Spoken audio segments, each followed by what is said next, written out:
How's it going, guys? So I've got my mortgage partner, Rylan from Roost Mortgage over here. Of course, with everybody talking about interest rates right now, I just wanted to hear it from the horse's mouth, like what's actually going on. So today I have three questions for Rylan. I want to talk to him about last week, the Bank of Canada made a rate announcement. We want to talk about what happened there. We also want to talk about, with everybody saying that the rates are high today, what is that in comparison to what the rates look like in the 2010s? So are we actually higher? Are we relatively fairly similar to the 2010s? And then last, just kind of general thoughts of like what's happening with these interest rates. Like, do we foresee them going up? Do we foresee them coming down? What's the full story? So with that, Rylan, first things first, what happened with the Bank of Canada? What happened with their rate announcement? Well, the positive answer is nothing happened. So they didn't raise rates, which is awesome, and they didn't lower rates, which was also to be expected. So the Bank of Canada just held pat and kept rates as is. Interesting conversation, because they also kept rates as is in September after seeing multiple increases all the way through the rest of 2023. Was it anticipated by the markets that they would keep rates the same in the last announcement at the end of October? Not initially. Like when we came out of them not raising rates in September, we saw the bond rates, which is kind of like the bank's cost of fixed rate money, and sort of like the world market's perception of where the prime rate's going. We saw the bond rates drop. And so essentially the world markets were saying, hey, yeah, we think that Canada might have stabilized and the rates might be staying flat or heading down. So they did that for a week or two.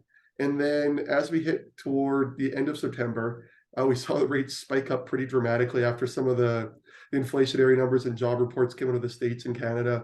And so the markets really for almost a month were anticipating a prime rate increase in the last announcement at the end of October, until about a week beforehand when some weaker employment and economic numbers came out.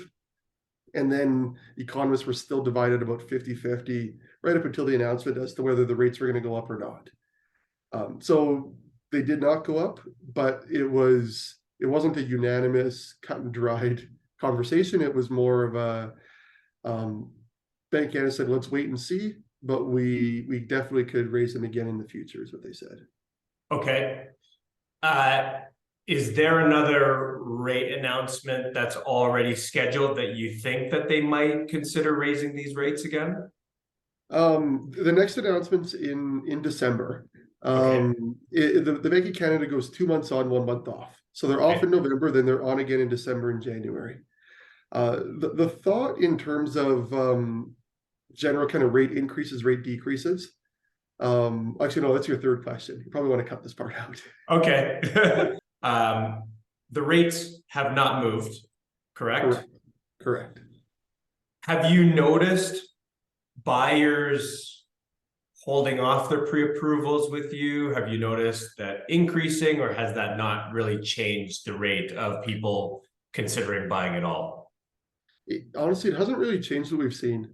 The biggest change that we've seen with the movement in the prime rate and overall rates upward is it's reduced what clients can qualify for, because the qualifying rates have increased, which then moves what we call debt ratios upwards, and the debt ratios are what determine how much mortgage we're able to qualify for.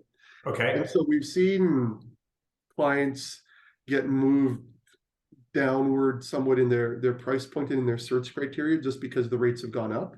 So we've seen that over the last couple of years. But in terms of clients buying relative to rate movements, a very, very small percentage of the clients that we see view rate as the most important thing in their buying decision, right? Like very honestly, from what we see and from what I've seen over the last almost 20 years, being a mortgage broker and owning a mortgage brokerage, when the time's right for a client to look for a home, time's right for a client to look for the home. And then it's, I view it as our role as making sure that our clients are fully informed and and can make that best choice for them as it relates to their mortgage. Okay. But when the time's right, the time's right. Like when rates were really, really low during COVID, I'd say we probably had maybe 10% of our clients said, hey, Rylan, I'm buying specifically because rates are low, because money's inexpensive, and I think it's a good time to buy because rates are so low. Right. 90% of our clients, it was more of a conversation of, hey, it's time, the time's right for our family to buy a place. And oh, by the way, it's awesome that rates are low, but we're going to buy a place no matter where rates were, as long as we could afford it and it made sense for us. So is it fair to say that your average person is not really strategically timing high rate, low rate, I'm jumping in? Correct. Okay. Yeah. Not in terms of clients buying their own home. You know, Okay. from the investor sector, a bit more timing related, because you want to look at your cost of funds versus your return. But in terms of clients buying a home, honestly, when the time's right for people in their lives, the time's right for people in their lives, and then we just build up the numbers to make sure it fits for them. Okay, that makes a lot of sense. So with the Bank of Canada rates not moving, what's the average like 5-year fix? Like if I was trying to get a 5-year fixed loan, what am I looking at? Yeah, good question, and a bit of a timely one. So when we look at fixed rates, think of what we call the bond rates as being like the bank's cost of money. Yeah. And so the bond rates aren't linked directly to the Bank of Canada prime rate, but they tend to mirror each other. So when the prime rate goes up, the bonds tend to move with it. When it goes down, they tend to move with it as well. But they're not linked directly to each other. And so when the Bank of Canada came out and did not increase rates, the world markets, which control the bond markets, the world markets essentially, we saw that the bond rate decreased by about 0.2, 0.3% over the last 3 or 4 days, which is awesome. So officially banks and lenders rates haven't gone down for the most part, but we've seen a lot more discretionary pricing. So when we're working with the lender, we say, hey, we know this is what your rate is, but we know the bond rates have dropped 0.25%. So we'd like some more room in our client's rate to make sure we have a better rate for the client. And so what are we seeing right now? 5-year fixed insured mortgages, so less than 20% down, kind of in that mid to upper mid 5% range. Okay. And then 20% down mortgages, call it upper 5s to lower 6s. Okay.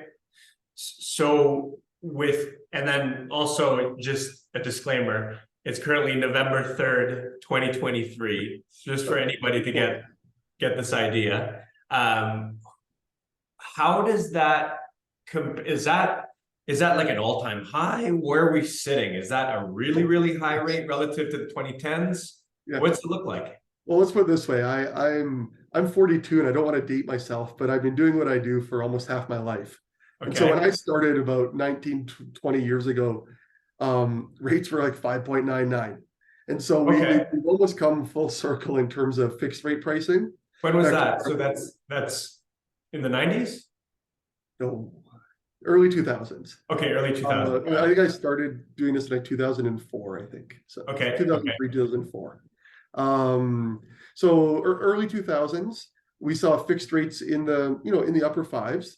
But if we want to look at, and to answer your question probably better as it relates to the prime rate, the prime rate really kind of fluctuated between about 4 to 6% from about 2004 to 2008. In 2008 is where we saw kind of that worldwide financial crisis, and the rates across the board all decreased in order to stimulate the economy. So that's where we saw, in kind of 2009, rates dropped, like the prime rate dropped to like 2.25, I think was about as low as it went. Okay. And then as we came out of that financial crisis in 2010, 2011, 2012, really all the way until about 2022, we saw rates ranging from about the high 2s to the high 3s. It was really where things sat until we saw this most recent climb in 2022. Okay, got it. So relative to past years, it's fairly similar, if not slightly higher. Yeah, so if we're going to say, so when we chat with clients about it, and they say, well, what's a reasonable normal rate that we would return to in Canada? We'd often say, rates often sit in the mid threes to plus or minus 0.5%. So Okay. sometimes upper twos, sometimes low fours, but if you say the mid threes over the last decade, Right. that's a pretty safe number. And Okay. so, right now, fixed rates are about 2% above that. Obviously, variable rates are even higher than that. But so we're a bit on that upper side of the spectrum, but we're still, if you look at a 20-year window, we're still about where we were when I started doing this 20 years ago. Full circle. Cool. Yeah, it's literally full circle. What are your general thoughts for like the future of mortgage rates here?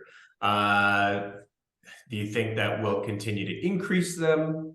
Does it look like it's going to decrease? What's your perspective?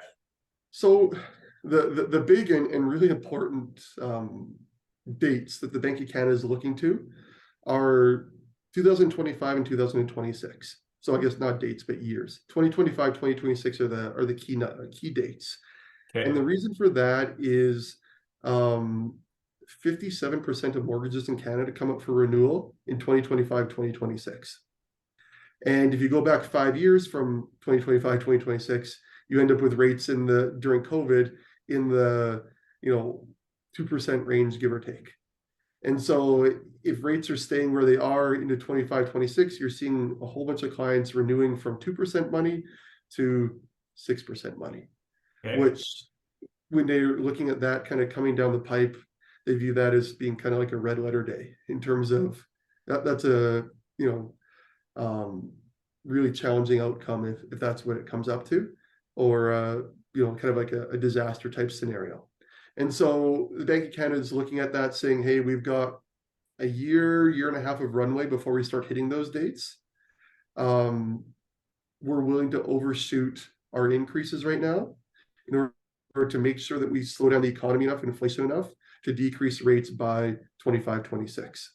So that's a 2 to 3 year time horizon of potentially decreasing it. Yeah, like we're probably looking at, so right now, like I said, we were about 50-50 as in terms of where the rates were going up even a week ago. And Okay. so the positive is that the US and the UK also decided not to raise rates within the last week. And but the Bank of Canada is really in a wait and see. I think this year they're saying we're willing to raise rates again if we need to, in order to be able to lower them the following year in 2 years. So this year could really be, could we see rate decreases? Yes. Could we see some increases? Yes, which I know is horrible fence sitting. Okay. But really the attitude or the approach from Bank of Canada right now in terms of their messaging has been, we're willing to keep going up in order to curb this so that we can head down by that 25, 26 kind of key point window that they're looking at. Okay. So 2024 could be the same, or could be fairly flat, could be a bit of pain added, with decreases potentially starting into 25, 26 and on from there. Got it. To alleviate that pressure from 57% of mortgages renewing.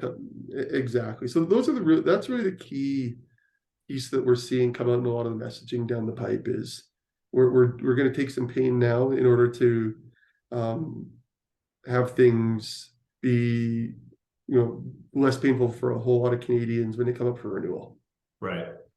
So when we say, and again, when we say rate decreases, we're not talking back to 2%.